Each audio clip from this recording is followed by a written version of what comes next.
జగన్ కి ప్రాణ భయం ఉందని అందుకే జనం లేకపోతే బయటకు రారన్న టీడీపీ ఎమ్మెల్యే గోరంట్ల బుచ్చయ్య చౌదరి వ్యాఖ్యలకి కౌంటర్ ఇచ్చారు మాజీ ఎంపీ మార్గాని భరత్. దమ్ముంటే జగన్ ని టచ్ చేసి చూడాలంటున్నారు మార్గాని.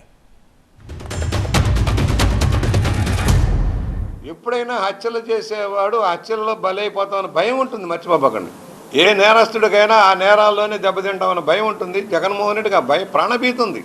అందుకని కనీసం చిన్న పరామర్శకు కూడా ఒక 500-600 మందో 1000 మందో 2000 5000 పోగైతే కానీ బయటకు రాలేని పరిస్థితుల్లో ఉన్నావు. మాకులాగా ధైర్యంగా వెళ్ళలేవే నువ్వు. ఇవాళ జగన్మోహన్ రెడ్డి గారు ఇంట్లోంచి అడుగు బయట పెడితే ప్రజలు వేల సంఖ్యలో తండోపతండాలుగా వస్తూ ఉన్నారు. ఇది ఏదో డబ్బులు ఇచ్చి తీసుకునే రకం అయితే వచ్చిన 5 నిమిషాలకు వెళ్ళిపోతారు. ఇప్పుడు చంద్రబాబు నాయుడు గారిని బయటికి రమ్మనండి, లేకపోతే వాళ్ళ సుపుత్రుడిని లోకేష్ గారిని బయటికి రమ్మనండి. వాళ్ళు ఎంతమంది జనాలను తెచ్చుకున్నా కూడా అక్కడ చుట్టుపక్కల ఎవరు ఉండరు. అదే జగనన్న ఒక పర్యటన చేస్తే పొద్దునుంచి సాయంత్రం దాకా వేల సంఖ్యలో ప్రజలు వస్తున్నారు. ఒక్కసారి అంటే నమ్మారు, మోసపోయారు, దగాపడ్డారు. ఇవాళ నువ్వు ఏ గోబెల్స్ ప్రచారం చేసినా, ఏ సోషల్ మీడియాను దుర్వినియోగం చేసినా కూడా ఇది సాధ్యం కాదని సవినీయంగా మనవి చేస్తూ, నువ్వు ఉండవలసింది రాజమండ్రి సెంట్రల్ జైలా, చంచల్గూడ సెంట్రల్ జైలు నిర్ణయించుకోవాల్సింది నువ్వే రాబోయే రోజుల్లో.